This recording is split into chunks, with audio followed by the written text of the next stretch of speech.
Ahora vamos a establecer comunicación con el congresista Gino Costa, integrante de la bancada del Partido Morado, y le agradecemos la gentileza, la deferencia con RCR, Red de Comunicación Regional. Congresista Gino Costa, muy amable por acceder a esta comunicación.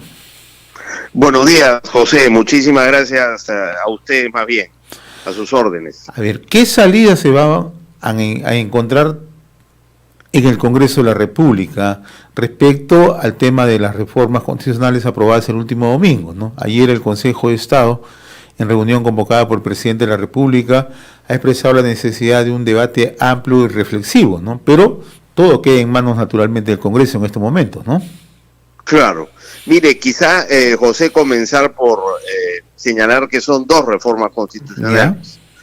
Una sobre la prohibición para que candidatos o candidatas con sentencia por delitos dolosos puedan postular a cargos de elección popular o ejercer la función pública.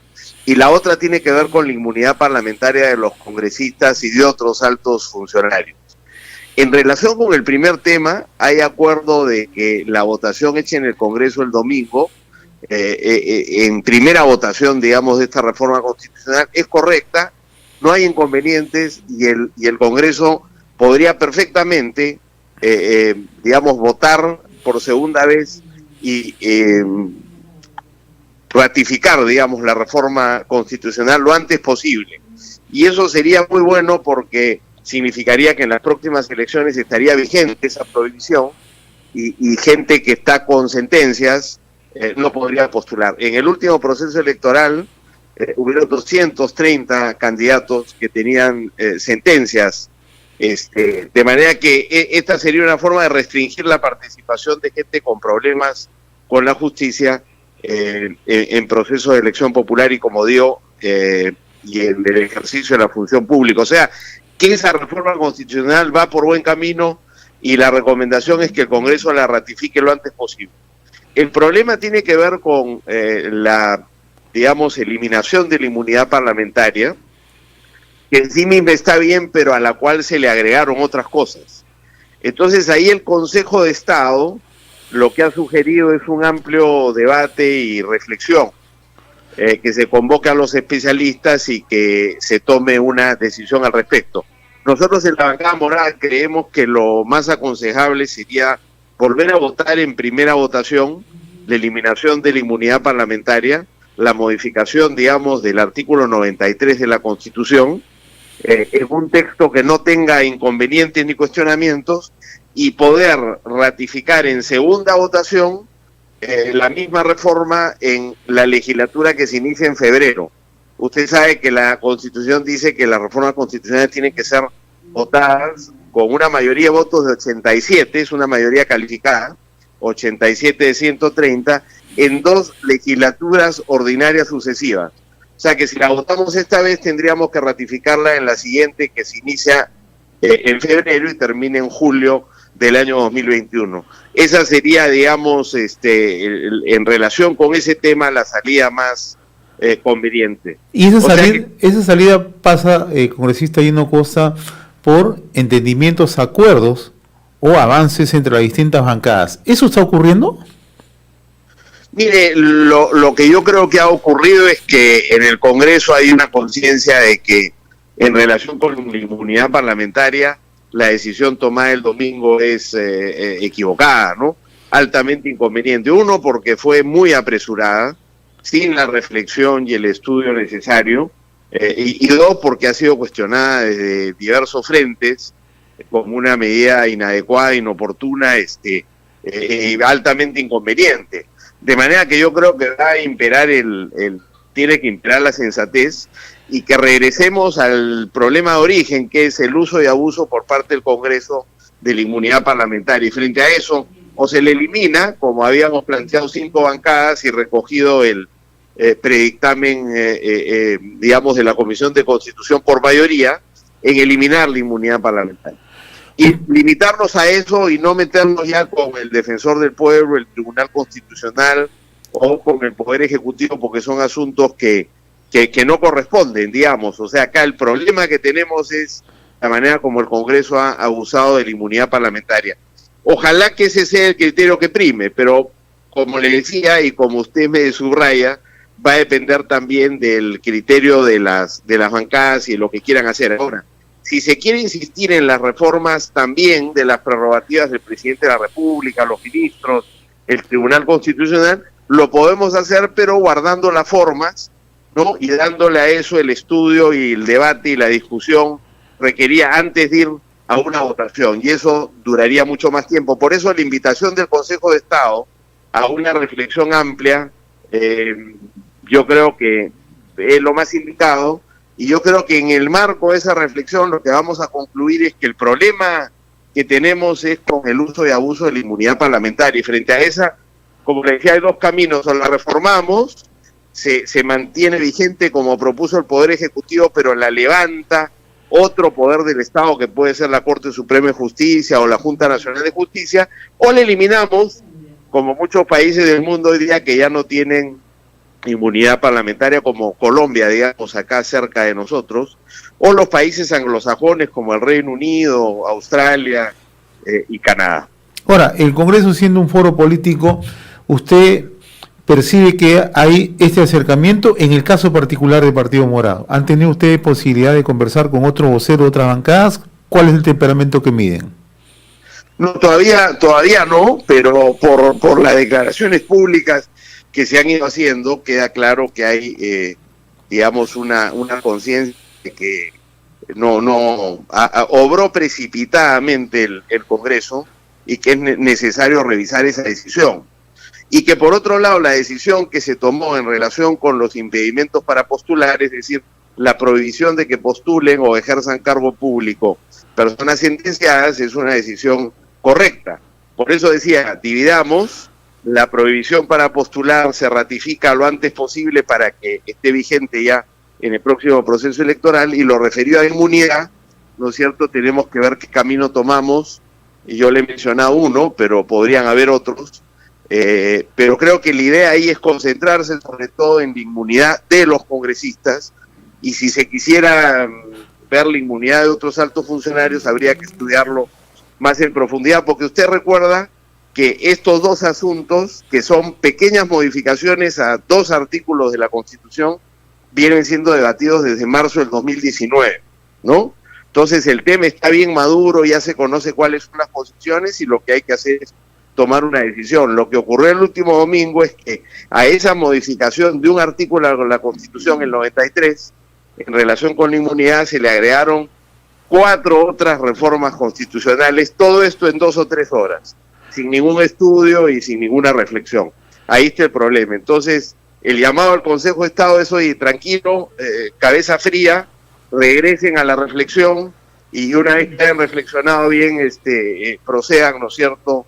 Y eso es lo que tenemos que hacer. Me parece que esa es la actitud de la mayoría de las bancadas por las declaraciones públicas de sus principales líderes. Ahora, también lo que percibimos que una de las condicionantes es la renuncia del presidente de la Comisión de Constitución.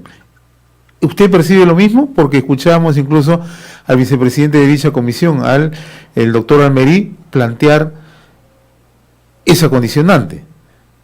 Mire, no necesariamente. Acá el error ha sido colectivo.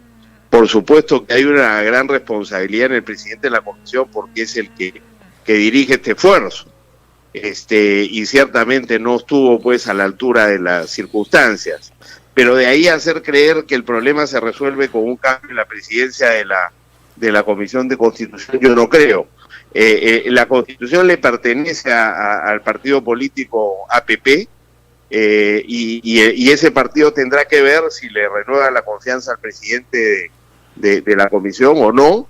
Es una responsabilidad de ese partido político, porque, digamos, si no es el señor Chejade, APP tendrá que ver en quién recae esa responsabilidad, ¿no? Pero en efecto han habido muchas críticas, yo comparto muchas de ellas, yo creo que no estuvo a la altura de las circunstancias, pero la mayoría del Congreso no los tuvo. Hubo la oportunidad de reflexionar sobre esto, la bancada morada propuso una cuestión previa para que esto regresara a comisiones, esa cuestión previa perdió abrumadoramente, lo que indica que la mayoría del Congreso estaba en la línea de aprobar lo que al final se aprobó, y entonces son todas esas bancadas, no solo el presidente del Congreso y APP las responsables por lo ocurrido, aunque hay una responsabilidad principal en esa bancada sin duda y en el presidente de la Comisión de Constitución. Ahora, su colega de bancada, Zenaida Solís, ha indicado que es necesario, ¿no?, tanto en el Ejecutivo como en el Legislativo, mantener una posición ponderada, ¿no?, y por los hechos que se han desencadenado justamente el día domingo. ¿Actuó bien el presidente?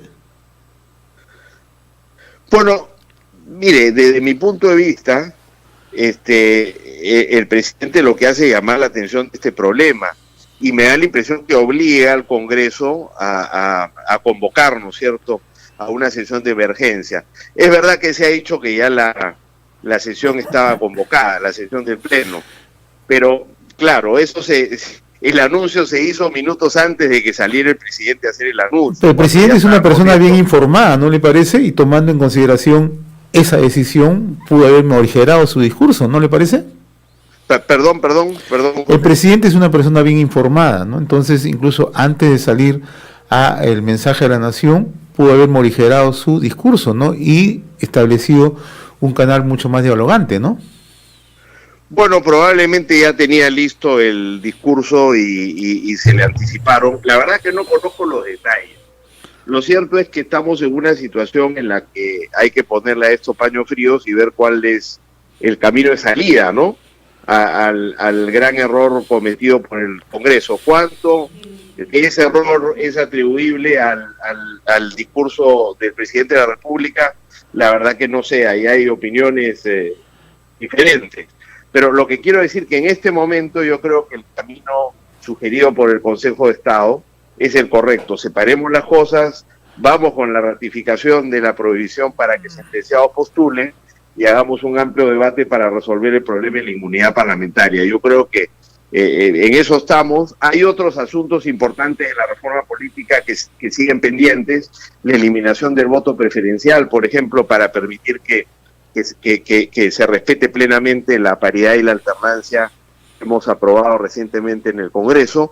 Y segundo, está pendiente lo referido a la democracia interna, es decir, cómo los partidos en el próximo proceso electoral van a seleccionar a sus candidatas y sus candidatos. Recuerda que la propuesta, lo que ya había sido aprobado en el marco de la reforma política, y que esto se hacía a través de unas primarias abiertas, simultáneas y obligatorias para toda la ciudadanía. Pero por la pandemia esas primarias han sido suspendidas. Entonces ahora son los partidos en un proceso interno van a tener que elegir a candidatas y candidatos. Y ahí la discusión es que si lo hacen en elecciones con un militante un voto, que organicen los propios organismos del sistema electoral, ¿no? Y estos están proponiendo que las elecciones se pueden hacer, estas elecciones internas, digamos, para elegir candidatos, se pueden hacer con voto electrónico no presencial. Es decir, para que los militantes que van a votar no congestionen y no corran el riesgo de contagiarse. Pero la mayoría de los partidos están proponiendo que sea a través de asamblea de delegados, que son asambleas presenciales, donde hay peligro de contagio. Entonces, eso en este momento lo estamos discutiendo en la Comisión de Constitución y son otros asuntos de la reforma política que están pendientes, se tienen que decidir pronto y serán decisivos, y en los cuales tampoco hay acuerdo. Entonces, es importante que se preste atención a esto, porque el único tema en discordia no es el de la reforma constitucional de la inmunidad, sino también están otros temas y falta definir uno último muy importante, que es lo referido al desarrollo de la reforma constitucional sobre el financiamiento de los partidos, que hay que también adecuarlo, ¿no es cierto?, antes de las próximas elecciones. O sea que la agenda, digamos, de la reforma política todavía tiene otros temas también pendientes, que es importante atender. Otro tema que permítame abordarle, congresista Gino Acosta, es la fiscal de la Nación acaba de presentar 2 denuncias constitucionales contra el actual presidente de la Comisión de Fiscalización, en su momento es Contralor Edgar Alarcón, ¿no?, por enriquecimiento ilícito y peculado. Su comentario, por favor. Mire, nosotros ya habíamos señalado que una persona destituida por falta grave por el Congreso de la República hace menos de 3 años, no podía presidir la comisión de fiscalización. Y en ese contexto el Partido Morado presentó un proyecto de ley para impedir que personas con cuestionamientos éticos o con procesos, ¿no es cierto?, de investigación puedan ser, digamos, titulares o incluso dirigir, presidir comisiones que tienen que ver con la integridad pública, como fiscalización o ética o acusaciones constitucionales, ¿no? De manera que nosotros pensamos que esto corrobora lo que habíamos dicho del señor Alarcón, que habían 6 investigaciones penales contra él, 2 ya han sido materializadas por la fiscal de la Nación. El Congreso tendrá que levantarle, por supuesto, digamos, tramitar las denuncias constitucionales contra él. Espero que lo haga bien, y creo que él debería dar un paso al costado, si no es que la comisión de fiscalización toma la decisión de que asuma otro congresista la presidencia de la comisión. No podemos tener un colega, digamos, con 2 denuncias constitucionales, no de cualquiera, sino de la fiscal de la Nación, por hechos graves, presidiendo la principal comisión investigadora de hechos irregulares y de corrupción. Ahora, finalmente, usted siempre le pone mucho énfasis al tema de la lucha contra la corrupción y la transparencia, lo cual nos parece muy bien. En el caso puntual de esta denuncia periodística que se ha conocido, de que de una u otra manera compromete al cuñado del presidente de la República, el señor Freddy Herrera, cuñado del presidente Martín Vizcarra. Desde su punto de vista, ¿el presidente debe pronunciarse en aras de la transparencia y en aras de un hecho que siempre preconiza en la lucha contra la corrupción? Sí, sería lo aconsejable que esas cosas se aclaren lo antes posible. Le hacen daño a quien no lo hace, y que se proceda con las investigaciones. Por eso necesitamos órganos de investigación en el Congreso que estén fuera de toda duda, ¿no? Porque acá en el Congreso a quien le corresponde investigar es a la Comisión de Fiscalización. De hecho, el caso Swing se está investigando, el caso de Miriam Morales, la secretaria del presidente, también se está investigando en fiscalización. Lo que usted dice, el cuñado de los contratos que haya hecho el cuñado del presidente durante estos años, tienen que ser investigados. ¿Dónde? En la Comisión de Fiscalización. Por eso tiene que estar presidida por una persona que inspire toda la confianza, ¿no? Pero en todo caso, nosotros lo que decimos es, si hay hechos irregulares, tienen que investigarse en las instancias correspondientes, establecerse la verdad y en función de eso tomar las acciones que haya que tomar, sin distinguir de qué grupo político es, si está con el gobierno, si no está con el gobierno. Digamos, ahí nosotros no hacemos ninguna distinción, y no la hemos hecho en el caso, por ejemplo, de los cuellos blancos. Lo que hemos dicho es que el Congreso no puede obstruir la investigación de estos altos funcionarios porque le da la gana, ¿no? ¿Qué es lo que ha venido haciendo? Y ojalá que eso empiece a cambiar. Pero hasta ahora el Congreso ha venido obstruyendo esas investigaciones. Entonces, lo que decimos es, el Congreso y los políticos no podemos obstruir las investigaciones, tenemos que dar luz verde para ellas y no impedir ni dificultar que se realicen, sea quien sea el investigado. Todas las denuncias tienen que ser seriamente investigadas y aclaradas, y si hubiera responsabilidad administrativa o penal, le tiene que caer todo el peso a la ley que corresponda, sin hacer distinciones. No, yo le preguntaba esto porque de una u otra manera estas denuncias que se han conocido, usted citaba el caso del señor Richard Cisneros, de la señora Miriam Morales, y ahora el caso de su cuñado Freddy Herrera, ¿no? Alcanzan de una u otra manera a la figura presidencial, ¿no? Entonces, siempre vemos que el presidente de la República sale, preconiza sobre el tema en la lucha contra la corrupción, pero sobre temas puntuales que han salido a la luz pública, poco o nada se pronuncia, ¿no?